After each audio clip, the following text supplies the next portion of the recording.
अजय देवगन की भूज मूवी की shooting cancel हो गई है। क्या? तुझे कैसे पता है? हेलो ऐप से देख, ये है हेलो ऐप। जैसे ही आप हेलो ऐप डाउनलोड करते हो, उस पर सर्च बार में हेलो ट्रेंड्स मिलेगा, जिसमें सभी ट्रेंडिंग न्यूज, वीडियोस, आर्टिकल्स मिलेंगे। उससे आप डे टू डे इन्फॉर्मेशन से अपडेट रह सकते हो। ये तो बहुत अच्छा ऐप है। मैं अभी डाउनलोड करके खुद को अपडेट करती हूँ।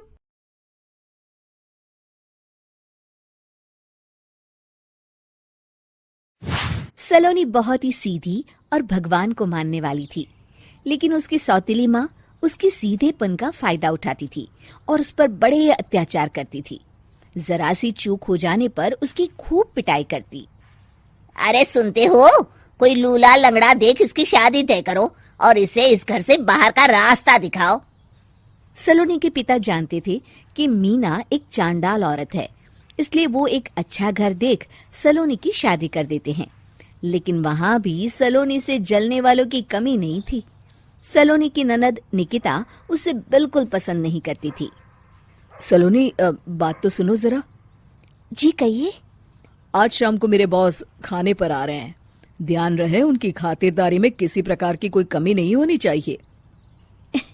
जी आपने कह दिया, बिल्कुल वैसा ही होगा।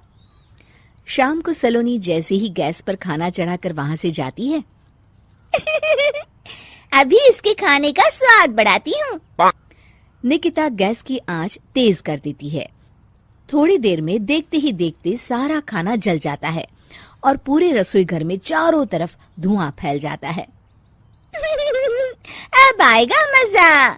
माँ जल्दी आओ, यहाँ देखो सलोनी ने किचन में आग लगा दी।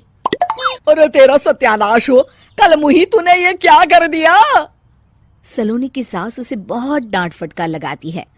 तभी मोहन अपने बॉस के साथ घर में प्रवेश करता है।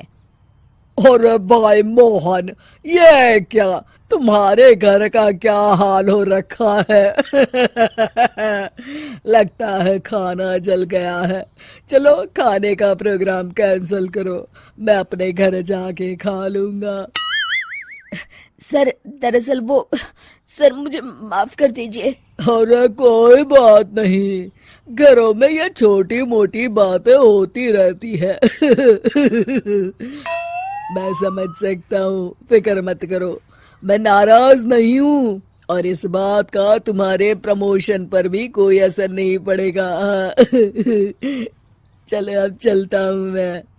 बॉस के जाते ही मोहन सलोनी पर भड़क उठता है और उसे खूब खरी खोटी सुनाता है। भगवान, मेरी माँ तो कहती थी कि अच्छे लोगों के साथ हमेशा अच्छा होता है, फिर मेरे साथ ही बुरा क्यों होता है? आखिर मेरी गलती क्या है?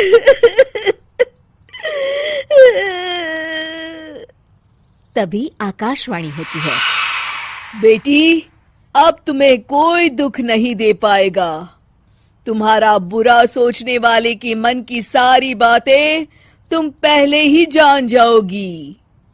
अगले दिन सलोनी निकिता को चाय देने उसके कमरे में जाती है। तब निकिता के मन में कुछ बातें चल रही थी।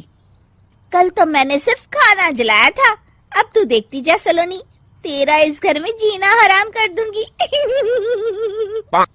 अच्छा, तो ये बात है, अब इसे सबक सिखाना ही पड़ेगा।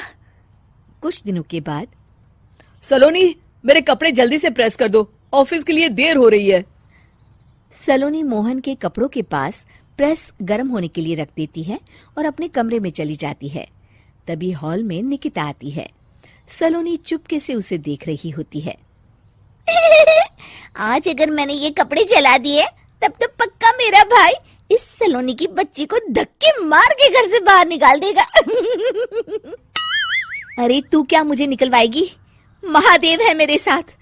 ठहर जा निकिता, आज तो तेरी खैर नहीं।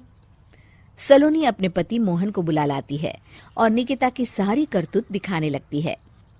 निकिता गर्म प्रेस मोहन के कपड़ों पर रखकर अपने कमरे में चली जाती है।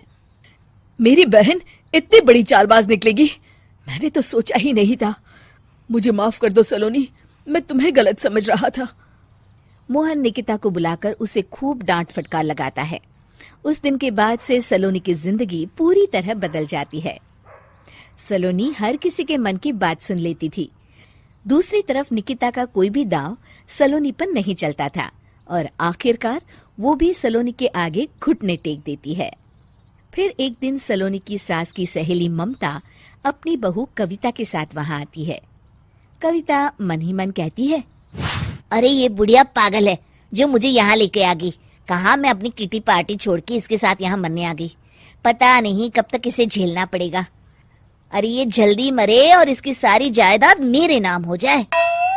सलोनी कविता की सारी बातें सुन लेती है। अरे कविता, तुम अपनी सास की जायदाद के लिए उन्हें झेल रही हो और उनके मरने का इंतजार कर रही हो। ये तो गलत बात है। सलोनी की बात सुनकर कविता बिना देर किए कहती है, अरे ये तुमने कैसे सुन लिया? ये सारी बातें तो मैं अपने मन से बोल रही थी। तुमने कैसे सुन लिया? बस फिर क्या था, ये सुनते ही कविता के बगल में बैठी उसकी सास उसकी चोटी पकड़ लेती है। क्यों रे कलमुही, तू मेरे बारे में ये सब सोचती है? मम्मी जी मुझे माफ कर दीजिए। बड़ी आई मेरी जायदाद लेने वाली। मैं आज ही अपने वकील को बुलाकर सब कुछ छोटी बहू के नाम कर देती हूँ। चल घर चल, आज तेरी अच्छी खबर लेते हूँ। इस तरह सलोनी लोगों के मन की बातें सुन लेती थी, लेकिन धीरे धीरे सलोनी को एहसास होता है कि उसके आसपास के सारे लोग एक दिखावे की जिंदगी जीते हैं और सब एक दूसरे के बारे में बुरा ही सोचते हैं। हे भगवान, दुनिया में कैसे लोग हैं? सबके मन छल कपट से भरे हैं। मैं तो लोगों की मन की बातें सुन सुनकर तंग आ चुकी हूँ। मैं अपनी जिंदगी में अब बहुत खुश हूँ। अब आप मुझसे ये शक्ति वापस ले लीजिए भगवान। इस तरह भगवान सलोनी को दी हुई शक्ति वापस ले लेते हैं और सलोनी एक आम जिंदगी जीने लगती है।